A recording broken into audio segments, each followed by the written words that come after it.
قالت الفلاسفة ان شر ما تصاب به النفس البشرية عقدة تسمى عقدة الخوف من المستقبل.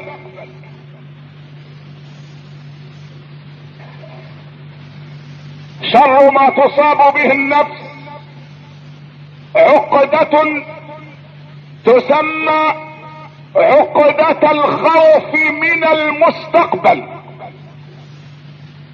قلت فهل لتلك العقدة من دواء؟ اذا كانت تلك العقدة مرضا فهل لتلك العقدة من دواء؟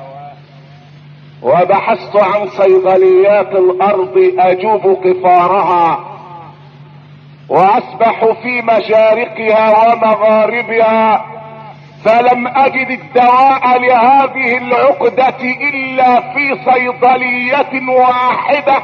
هذه الصيدلية مكتوب على بابها وننزل من القرآن ما هو شفاء ورحمة للمؤمنين. ايها الاخوة الاعزاء، مع الدرس 99 و200 انتقل بحضراتكم الى حبيب الله محمد.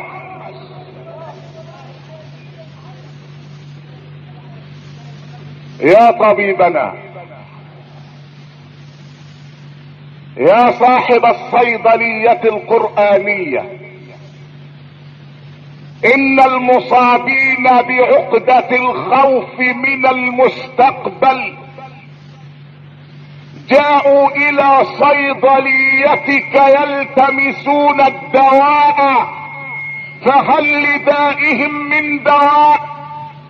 قال الحبيب محمد: من كان مصابا بهذه العقدة فعليه ان يقرأ قوله تعالى: وتوكل على الحي الذي لا يموت وسبح بحمده وكفى به بذنوب عباده خبيرا. توكل على الحي. ثم قال بعد ذلك: الذي لا يموت. فلماذا بعدما اثبت الحياة لذاته نفى الموت عن ذاته؟ لماذا لم يقل وتوكل على الحي وسبح بحمده؟ لماذا قال وتوكل على الحي الذي لا يموت؟ لماذا قيد الحياة بانها لا موت بعدها؟ أتدرون لماذا ايها الاخوة المؤمنون؟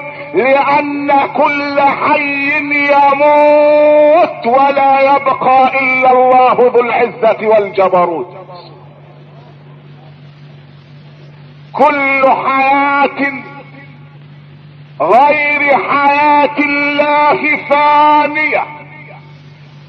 والله لو عاش الفتى في دهره 1000 من الاعوام مالك امره متنعما فيها بكل نفيسة متلذذا فيها بنعمى عصره لا يعتريه السقم فيها مرة، كلا ولا ترد الهموم بباله، ما كان هذا كله في ان يفي بمبيت اول ليلة في قبره.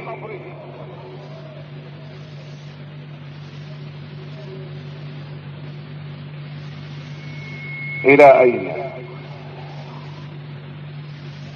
الى شاطئ البحر ثم الى غار ثور. اقف بين المنطقتين امد احدى يدي الى موسى واخراهما الى سيدنا محمد، وما زلت مع دروس الهجرة، ثم انا ما زلت مع درس الثقة واليقين في الله. اذا سألت فاسأل الله، واذا استعنت فاستعن بالله. تعالوا الى موسى وهو الان واقف على شاطئ البحر، والبحر هائج مائج في حالة مد. ثم تعالوا الى الحبيب، الى الحبيب، تعالوا الى حبيب القلوب وطبيبها.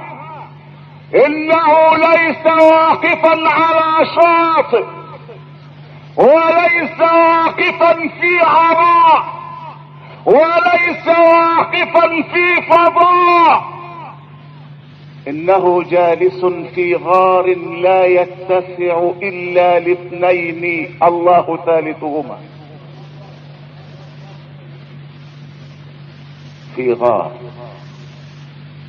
في غار كهف داخل جبل، لكن على باب الغار جيش مشرك. يقول ابو بكر يا رسول الله لو مد احدهم يديه لامسك بنا، ولو نظر احدهم الى موقع قدميه لرآنا.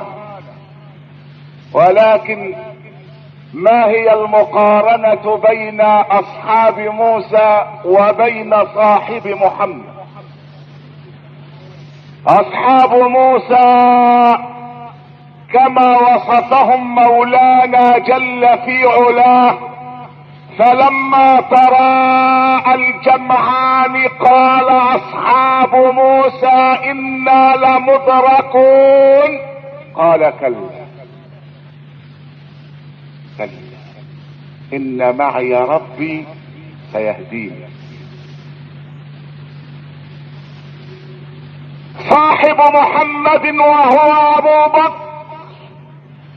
يبكي، لا يبكي جزعا ولا خوفا على نفسه. الرسول يقول له ما يبكيك يا ابا بكر؟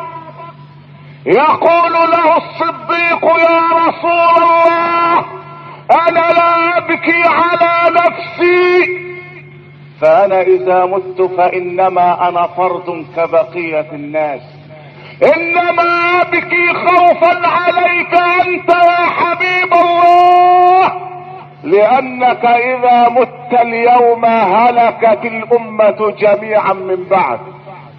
فيقول له الحبيب يا ابا بكر ما ظنك باثنين الله ثالثهما؟ لا تحزن، لا تحزن ان الله معنا. لم يقل له لا تجزع، ولم يقل له لا تقلق، لان الجزع نقص والقلق ضعف.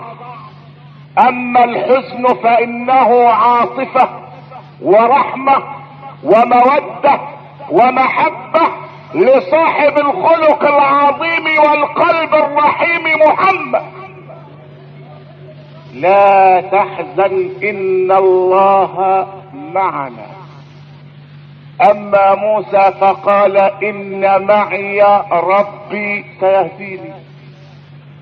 لم يقل لاصحابه لا تحزنوا ان الله معنا، انما قال كلا ان معي ربي سيهديني. الحبيب محمد يقول لصاحبه لا تحزن ان الله معنا. لم يقل ان الله معي، ولم يقل ان معي الله، ولم يقل ان معي ربي، انما قال ان الله معنا. موسى يقول لقومه كلا ان معي ربي سيهدين.